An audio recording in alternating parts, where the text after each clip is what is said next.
Las Vegas, this is NAB Show Live, produced by Broadcast Beat. Ryan Sellers here with NAB Show Live. We've got a special guest, Planet Mitch. How you doing, sir? I'm doing great. It's great to be here. Broadcast Beat, you guys are really killing it with everything. NAB Show is great this year, I guess. You're going to ask me about what's next, right? Yeah, of course. So what's next? The NAB Show is all about people, really. I was just talking to a gentleman, and I said, what have you seen that's really good here? And he says, I come here to meet the people. And frankly, you know, meeting you, getting to talk to your crew, meeting all of the different people that are here is just amazing. There's gear, of course. We love to see gear. The new stuff is good. You always wonder whether it's going to be here a couple of years from now.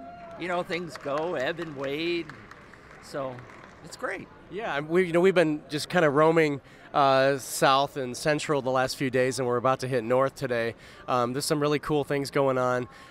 You know, AR and VR seems to be probably the hottest pavilion here, I think. Yeah, I have not had a chance to really sit in the VR section yet. I was wearing a headset yesterday, and it's just like totally different. Now, the big question is that going to be like 3D? Is it going to be a blip and then go away, or is it going to really significantly change? What do you think? I don't know. I think AR and VR is going to be around a bit longer than the 3D. You know, 3D seemed to be a little bit of a fad for about a year or so, I guess, one NAB. But it seems like AR and VR are sticking for a bit. I think it's got some great opportunities. There's a lot of things to be learned because it applies in certain environments really well, and in other environments you go and you're like, oh, that wasn't that good. I didn't like that. Well, sure, it's got to be applied properly. Right, yeah. I was talking to one gentleman yesterday, and he was talking about doing 360-degree virtual reality wedding receptions. And I was like, I never even thought of that.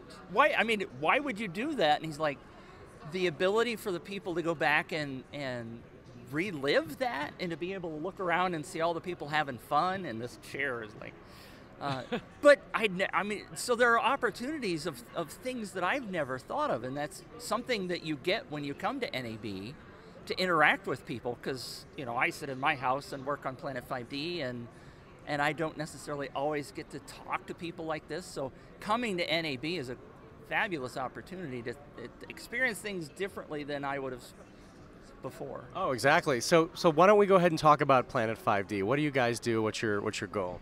Planet 5D started when the 5D Mark II came out, the DSLR revolution.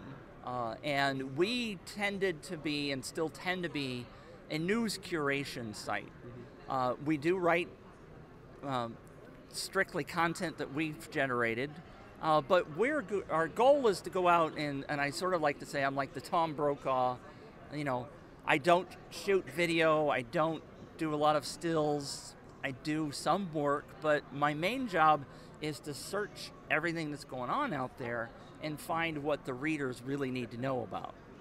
And so there's a curation aspect of, especially, you know, there's so much going on in the world, right? Sure. You can go to one place and see a lot of content, but people are typically going 12 different sites in a day, and it's, I think, a good service to be able to have one spot to go for certain So you're curating content from multiple sites onto your site, so the folks, they can see all the great stuff there. Right. That's great. And obviously you're focusing on the DSLR community. We are. Obviously there are other cameras, you want to have a little argument, we can talk about whether mirrorless and DSLRs are really different or whether they're really the same. It kind of drives me crazy because people are like, well, mirrorless is a totally different segment. And I'm like, really? I mean, it's smaller and it doesn't have a mirror. But besides that, I mean, and especially for video, right? If you take a DSLR and you flip the mirror up to shoot video, guess what? You've got a mirrorless camera. So, okay, why are we even segmenting these two things? I don't know. But, so we do typically focus on the smaller, less expensive cameras. We don't do a whole lot of red reporting or, you know, ARRI and those kind of things because most of our readers can't afford that stuff, which is why they got involved in the DSLR revolution in the first place. All right, well, Planet Mitch, it's been awesome having you here on NAB Show Live. Have a great rest of your NAB show. I will. Thank you very much for having me.